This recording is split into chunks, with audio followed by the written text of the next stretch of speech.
मौलाना साहब, ये सालार गाजी क्या भला है? इसने कहीं भंडारा लगवाया था भारत में कि आओ भाई खाना खाओ? कहीं गरीबों के उत्थान के लिए कोई कार्यक्रम चलाया था? ऐसा तो कहीं इतिहास में आता नहीं। दुष्टता, मार काट, हिंदुओं का नरसंहार और मंदिरों का ध्वस्तीकरण, इसके बारे में तो कुल जमा इतनी बात आती है सामने नहीं। अचानक से इससे हमदर्दी कैसे पैदा हो गई? ये क्या आजकल का लड़का है? ये तो औरंगजेब से भी पुराना है। इसकी कब्र में बाबर जाके फूल चढ़ा के आए थे। इसको जिंदा करना ठीक है, इसकी याद में मेला लगाना वैज्ञानिक सोच है क्या? और काशी मथुरा की बात करना पिछड़ापन है मौलाना साहब, नहीं? मेरे पास है प्योर पाव भाजी का मसाला, प्योर पाव भाजी मसाला, पाव भाजी को टेस्टी बना डाला, सबका राजा आल प्योर मसाला। प्रायोजक हैं cancer healer centre, a new beginning. देखिए, कुछ लोगों का काम है बिला वजह के मुद्दे खड़ा करना। मैं एक इतिहास का स्टूडेंट हूँ। मैं आपके डिबेट में इसलिए आता हूँ कि आपसे कुछ ज्ञान भी मिलता है। आपसे हमारा मतभेद तो है मगर मनभेद नहीं है। कई चीजों से मैं मतभेद, हाँ मतभेद है मगर मेरा मनभेद नहीं है। आप इस देश के नागरिक और बहुत वरिष्ठ पत्रकार हैं और आप एक सच्चाई को सामने रखते हैं। कभी कभी हमारे दिल को कबूल नहीं होता है मगर मैं कहता हूँ अरे भाई कोई है तो जो आईना दिखा रहा है, कोई शख्स है, जमी है धूल चेहरे पर, सफाई आईना की हो रही है। तो मैं कहता हूँ कि जो लोग ये मुद्दा खड़ा कर रहे हैं सालार मसूद गाजी का, बिला मतलब का मुद्दा है। मगर आपको एक ज्ञानवर्धन करूं कि सबसे ज्यादा सैयद सालार मसूद गाजी के मज़ार पर जाने वाले हिंदू है, मुसलमानों की तादाद वहां बहुत कम है। एक बात अभी हमारे भाजपा के प्रवक्ता बता रहे थे, आक्रांता की बात कर रहे थे। मैं कहता हूँ कि 80,000, 90,000, 90,000 स्तूप थे अशोका के, किसने मिटाया? बोध गया, बोध बिहार को, बिहार को किसने खत्म किया? यही बोध इस देश पे चरम सीमा पर थे, कहाँ लुप्त हो गए? अंग्रेजों के कितने लोग यहाँ मर करके हैं, यही दफन है। क्या उनकी खबरों को उखाड़ के फेंका जाएगा?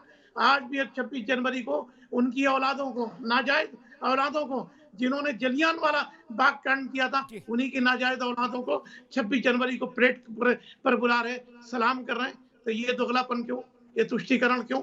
एक तरफ मैं कहता हूँ मुगलों से हमारा कोई रिश्ता नहीं, ऑलरेडी मुगल तो मंगोल थे। मंगोलों से क्या रिश्ता? जिन मंगोलों ने दरियाए दजला से लेकर के फुरात तक खून की नदियां बहा दी, उनका रिश्ता हमसे कोई नहीं। याद रखिए, हम यही पैदा हुए, यही मरेंगे। हम अरब से नहीं आए थे, हम तो यहीं के रहने वाले। आपका झगड़ा औरंगजेब से करो, आपका झगड़ा बाबर से मगर राणा संगा से नहीं है। राणा संगा की औलाद को आपने राजस्थान में डिप्टी सीएम बना दिया। वाह रे महिमा मंडन, ये कैसी बात कर रहे हैं? किस तरह का तुष्टीकरण कर रहे हैं? अंग्रेजों के साथ तो वफादारी, औरंगजेब की औलादों के साथ आपका अत्याचार। मैं कहता हूँ मुगलों, नहीं एक बात सुनिए, आप नाम मिटाइए, बिल्कुल मिटाइए। मैं तो कहता हूँ कि एक दिन जो बिल्डोजर, हमारे योगी बाबा का बिल्डोजर लाल किला पर चलना चाहिए, कुतुब मीनार पे चलना चाहिए, ताजमहल पे चलना चाहिए, हुमायूं के मकबरा पे चलना चाहिए। अकबर, फतेह, जितना है सबको एक ही दिन में उखाड़ फेंको। न मुगल रहे, न मुगलों वंशज, न उनकी यादगार, वैसी अंग्रेजों की यादगार उखाड़ कर। जी ठीक है मौलाना साहब, दो बात ठीक है मौलाना साहब, बड़ी अच्छी बातें कही। रावत जी के पास आ रहा हूं, लेकिन एक बात कहूं, हम ताजमहल पर बुलडोजर नहीं चलाएंगे कभी, लाल किले पर भी नहीं चलाएंगे, क्योंकि हम मानते हैं कि ये मंगोलों ने नहीं बनवाए, ये फर्जी प्रचार है। मंगोल इतने काबिल कब से हो गए कि ताजमहल बनवा लेंगे? कपड़ा पहनने का शऊर नहीं था, बैठने उठने खाने का शऊर नहीं था, वो ताजमहल बनवा लेंगे? बर्बर मंगोल, दुनिया के सबसे बर्बरतम लोगों के दो परिवार, उनका रक्त मिलके एक मुगल पैदा हुआ। मेरी बात की तस्दीक करेंगे मौलाना साहब? दुनिया के इतिहास में उससे बर्बर कोई जातियां नहीं हुई। एक तरफ से अम्मा आई, एक तरफ से बप्पा आए, तब मिला के ये पैदा हुए बाबर और बाबर के नाती पोते। एक बात कही मौलाना साहब ने अंग्रेजों की, मैं ऐसा स्पष्ट कर दूं, विक्टोरिया को बिना क्या बताया वीजा के आने की बात है। मौलाना साहब आपकी बात तो ठीक है, ये सब मालूम कौन कर गए थे? समाजवादी पार्टी के जो बड़े भाई हैं ना कांग्रेस, उनके जो परम पूज्य थे जवाहरलाल जी, वो कर गए थे। क्या भारत को कॉमनवेल्थ में, अरे रुक जाओ भैया, कॉमनवेल्थ में, अरे रुक जाओ भैया, आपके नहीं होंगे, कॉमनवेल्थ में कौन लेके गया? जवाहरलाल जी। कॉमनवेल्थ का मतलब वो देश जिन पर गुलाम, जो कभी गुलाम रहे ब्रिटेन के। ठीक, तो जवाहरलाल जी के शांति वन में जाके हंगामा करो, यहां क्यों अशांति? शांति वन में अशांति हो, यहां अशांति नहीं। और अंग्रेजों की बात एक मौलाना साहब ने कही कि उनकी भी दरगाहें कब्रें हटाओ, दिस करो। मौलाना साहब, डायर महान था, डायर महान था, ये हिंदुस्तान के नागरिकों को बोलता हुआ दिखा दीजिए, हम सबसे पहले व्यक्ति होंगे जो ये मांग करेंगे कि अंग्रेजों की कब्रें भी खोदो, हटाओ। क्या कहलवा दीजिए यहां वो आंदोलन, धरना, प्रदर्शन। जैसे सालार गाजी की पैरवी हो रही है ना, औरंगजेब की हो रही है, वैसे डायर की पैरवी करा दीजिए हिंदुस्तान में। अंग्रेज क्या लग रहे? जो भारत का नहीं, भारत उसका नहीं। रावत साहब जी, मसला ये है कि Samajwadi party, Congress, TMC, RJD, ये सब पार्टियों ने जंतर मंतर पर जाके 3 रोज पहले एक कसम खाई। क्या? कि खून की एक एक में, वो खून बोले थे थोड़ा उर्दू टच देने के लिए, कि खून की एक एक बूंद बहा देंगे। तो दूसरा बोला कि हम कुर्बानी देंगे, लेकिन वक्फ बिल नहीं आने देंगे।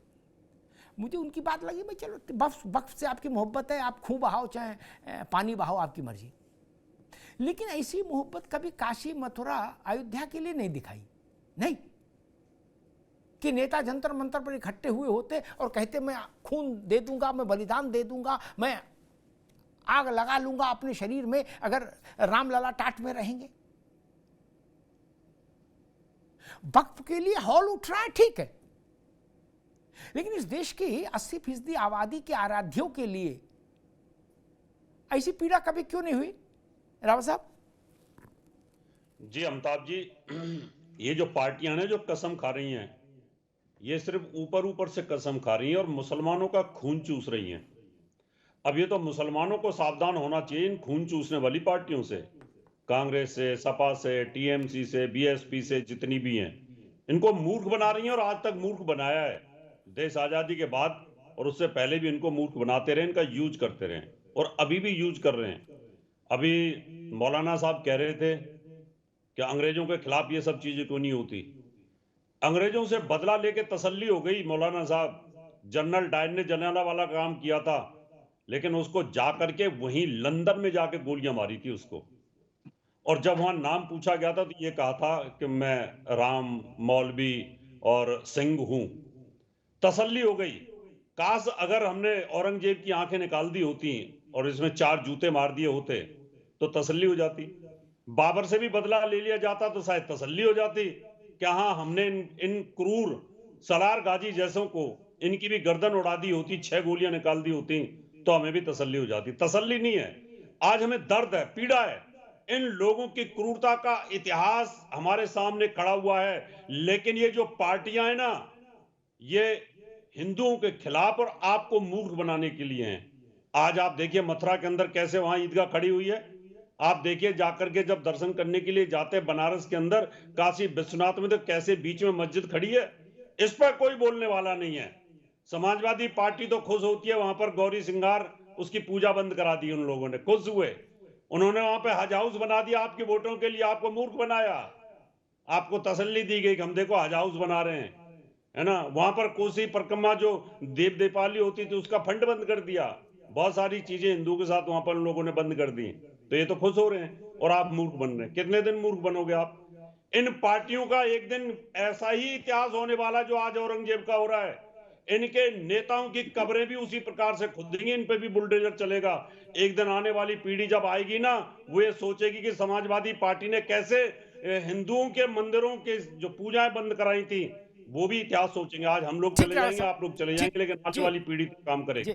दुबे जी भाई, ये तो लोग पूछेंगे कि आप सब लोग जंतर मंतर 37 में से 36 सांसद पहुंचे, 36 या 35, हाँ सबको कहा गया कोई पहुंचो बिना नागा, और वहां शपथ लेना कि खून की एक एक बूंद बहा देंगे क्या वक्फ के लिए। तो ऐसा कभी सदवचन, क्रांतिकारी उद्बोधन अयोध्या के लिए, मथुरा के लिए, काशी के लिए आप लोगों ने नहीं दिया। नहीं, अरे वक्फ का ताल्लुक तो 25 करोड़ लोगों से है, मान लीजिए 30 करोड़ लोगों से होगा। काशी, मथुरा, अयोध्या का ताल्लुक तो 110 करोड़ लोगों से है। नहीं, कभी आप लोगों ने कहा कि भाई हम जंतर मंतर जाएंगे सारे सांसद और वहां शपथ लेंगे कि खून की एक एक बूंद गिरा देंगे और कुर्बानी दे देंगे? नहीं ना, आप केवल खून की बूंद वक्फ के लिए गिराओगे, बाकी अपना खून अपने पास रखोगे, फिर नहीं गिराओगे, और कुर्बानी भी जेब में रखोगे। दुबे जी देखिए, जब बात आप पास्ट की करते हैं नहीं, पास्ट की नहीं, परसों की चंद कर रहे हैं। लोग कैसे परसों हिंदुस्तान की पर कर रहे हैं। आकर राज, परसों सुनिए की कर सुनिए रहे हैं। सुनिए पहले आप नहीं, ये मुद्दा आपके उसमें सारी पास्ट भी आ जाता है, प्रेजेंट भी आ जाता है, फ्यूचर भी आ जाता है, इसलिए तीनों की जरूरत है। जी जी जी, आप बोलते हैं कि मंगोल आए, ये आए, वो आए, भाई वो कितने आए थे? दोगलापंथी किसमें थी? हिंदू में ही दोगले थे ना। आज रावत साहब बोलेंगे कि हिंदुओं में दोगले थे उस समय?